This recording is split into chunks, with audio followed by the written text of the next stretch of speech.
جايين هادو تسمى رزق تاعنا نسترزقوا به تسمى منذ مده.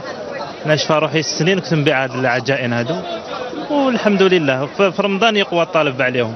كيما انا عندي واحد 5 نساء ولا نخدم معاهم ولا فايت واحد 7 هيدا. كل وحده واش تخدم، واغلبهم كاع تسمى هذا هو الرزق تاعهم ثاني. كيما انا تسمى ناكل وهما ياكلوا ثاني. ولا جاي يعجنوها وكاين الماشينه تاعها سبيسياليست تخرج الرشته ويفوروها وينشفوها ويبيعوها. انا نجيبها من عند بنتي.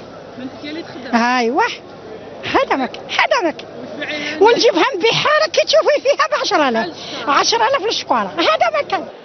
لكن يوجد من يعيق عمل هؤلاء البسطاء كزيادة أسعار المادة الأساسية لهذه التجارة. أزمة هي تاع سميد كي يلحق رمضان يخرجونا سميد عيان وسميد اللي مليح يخبوه ويزيدونا في السومة. كل عام يزيدوا بالسلعة بصح ما كان والو. هذا واش نقول لك. الناس مازال ما فهمتش واش معناتها الصيام نورمالمون في رمضان السلعة تحبط. على بالكم باللي رمضان هكذايا.